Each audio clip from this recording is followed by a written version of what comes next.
Quand Danny Boone a fait La Maison du Bonheur, son premier film que j'ai fait, il ne m'avait pas choisi au début parce que pour lui, j'étais le compositeur de Joyeux Noël. Il m'avait connu là-dessus, donc du grand orchestre, de la musique dramatique, lyrique, etc. Bon, grande formation.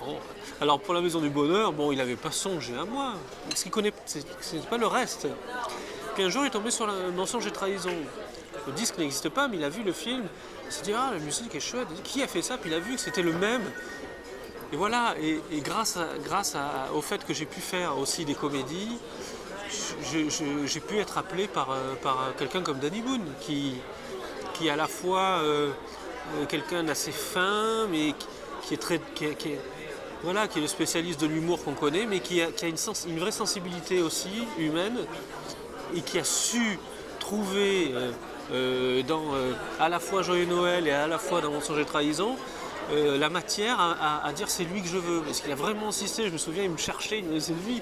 Et puis finalement, j'avais fait La Maison du Bonheur en 15 jours, parce qu'il avait appelé un autre compositeur avant moi. Ça lui plaisait pas. Donc j'ai relevé le défi à l'arrache, comme on dit. Et quand j'ai fini, il m'a dit rendez-vous dans un an pour un prochain projet que j'ai déjà en tête. Je ne savais pas que ça allait être les ch'tis. Tout de suite après, Anne Fontaine m'appelle pour faire La Fille de Monaco. Et alors là, j'accepte tout de suite. Parce que après les ch'tis, je me dis, c'est super. Plutôt que d'attendre qu'on me propose Bienvenue chez les Grecs ou je ne sais trop. C'est bien de repartir tout de suite sur un autre univers, faire une musique d'atmosphère, etc. Je fais aucune différence quand c'est Anne Fontaine qui m'appelle ou Danny Boone.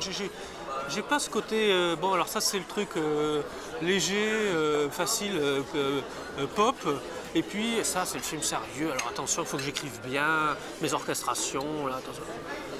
Non, donc j'ai pas d'a priori sur le genre, du moment que c'est bien fait, que le scénario est bien, que c'est bien filmé.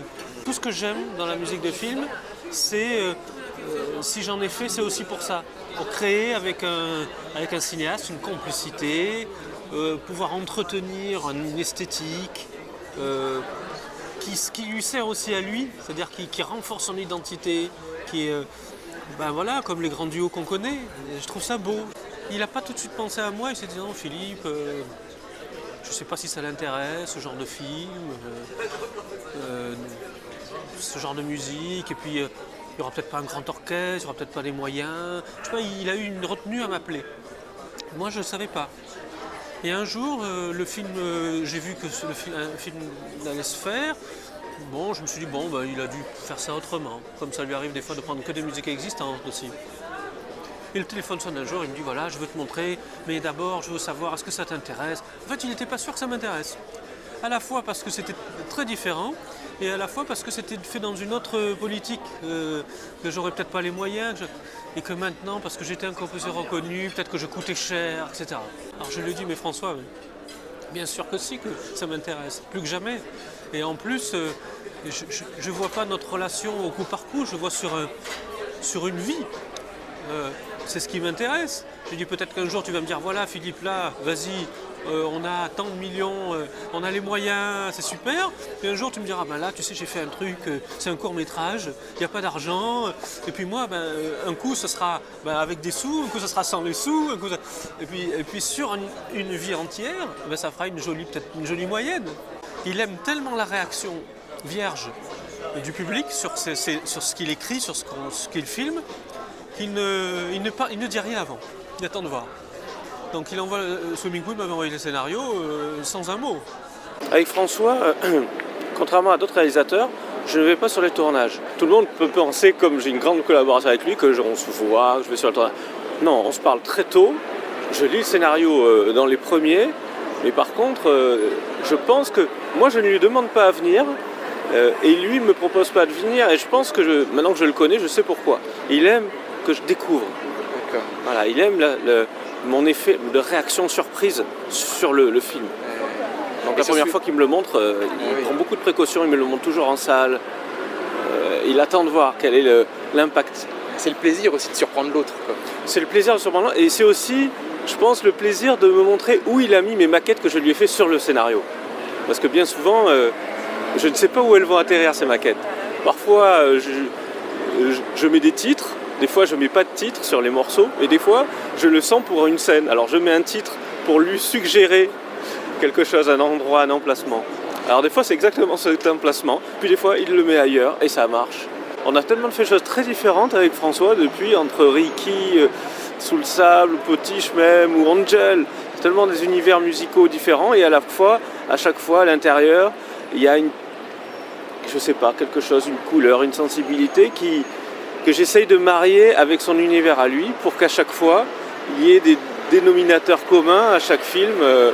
C'est difficile à expliquer, je sais pas, mais quand je me mets dans un film de François, c'est comme si je rentrais dans la peau d'un personnage comme un comédien. Elle n'est pas drôle au sens... C'est pas une musique comique de situation, c'est une musique d'humeur. C'est ça qui fait rire, je trouve. C'est plus intéressant à composer une musique qui va mettre dans une humeur drôle que faire une musique comique au sens chorégraphique du terme.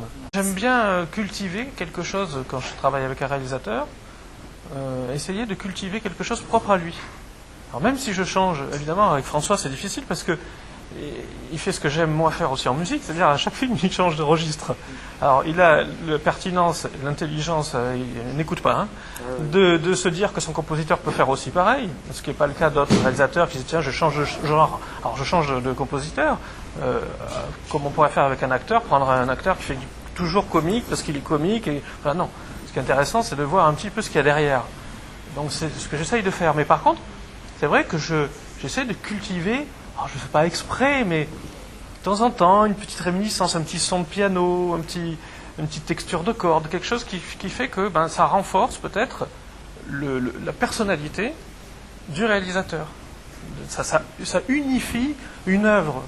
J'essaie toujours de penser à une œuvre dans le temps, et pas à un film au coup par coup.